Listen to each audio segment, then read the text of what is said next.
Para entender, pensar essa questão do boi na Amazônia hoje, é preciso pensar de uma perspectiva mais ampla a presença da pecuária na formação do Brasil, na história do Brasil.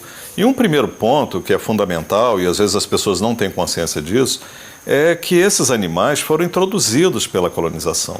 Eles não existiam aqui nos ecossistemas dessa região do planeta. Quando os europeus chegaram aqui, é interessante que na carta do Pedro Vaz de Caminha, ele fala assim, eu não escuto mugidos, porque ele já estava buscando esse tipo de ruminante, né? Era muito importante na história da Europa, na história do Mediterrâneo, a presença do gado.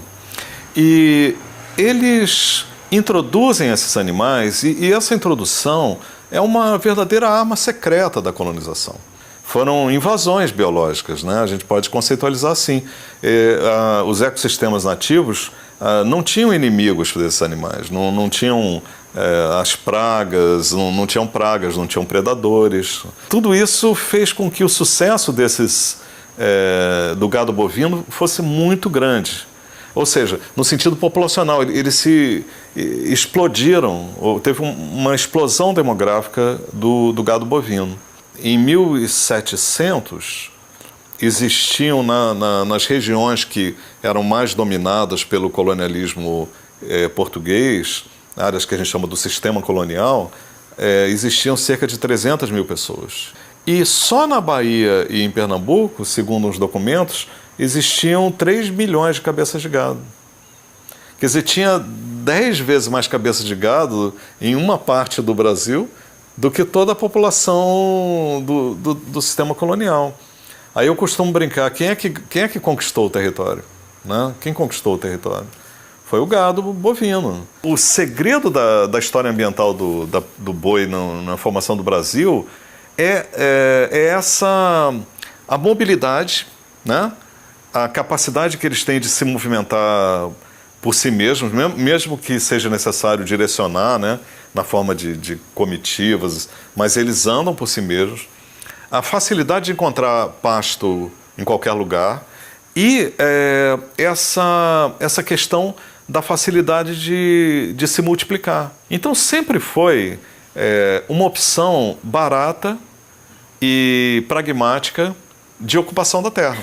Quando eles abrem o processo de ocupação mais intensa da Amazônia, na década de 70, não era uma necessidade econômica. Não havia necessidade econômica. E a economia brasileira estava crescendo na década de 60, na década de 70, mas não havia na floresta amazônica nada que fosse fundamental para aquela economia, exceto a mineração.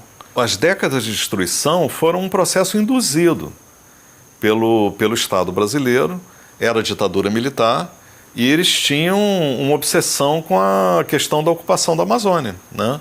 Essa questão geopolítica, uma preocupação muito grande com o que eles achavam um vazio, que a região era vazia, né? Eu acho até interessante de pensar, a floresta tropical mais rica em diversidade do mundo, você vê como um vazio, como um nada, né? Foram feitos planos e foram feitos projetos sem a menor preocupação com o contexto local, seja o contexto da preciosidade daquela floresta, seja o contexto das populações locais. O processo todo foi muito irresponsável, foi muito arrogante, com uma ignorância muito grande do contexto biocultural local. Eles acharam que podiam chegar e fazer o que tinha sido feito antes, ou seja, ia se repetir na Amazônia através de estradas, através de subsídios, de isenções fiscais, e você estimular todo tipo de colonização, todo tipo de fazenda. Aí entra a pecuária. Além do mais, falta de criatividade, falta de... você vê uma região como aquela, o que eu vou colocar lá? Vou colocar o que sempre foi, na história do Brasil, o instrumento da conquista territorial. Vou colocar gado. Você usar o gado bovino para ocupar a floresta amazônica é uma coisa tão atrasada, é uma falta de imaginação, é uma falta de criatividade até econômica, né? Um lugar tão impressionante em termos de biodiversidade, de potencial de biotecnologia, de potencial de indústria farmacêutica, de potencial turístico, Mas tudo isso requer pesquisa científica e tecnológica que está muito, muito aquém do que deveria acontecer lá na região. E você usar o gado bovino é como voltar lá ao início da colonização, né? Que era um instrumento simples e uma ocupação muito banal, né? Da terra, você deixar o gado se espalhar.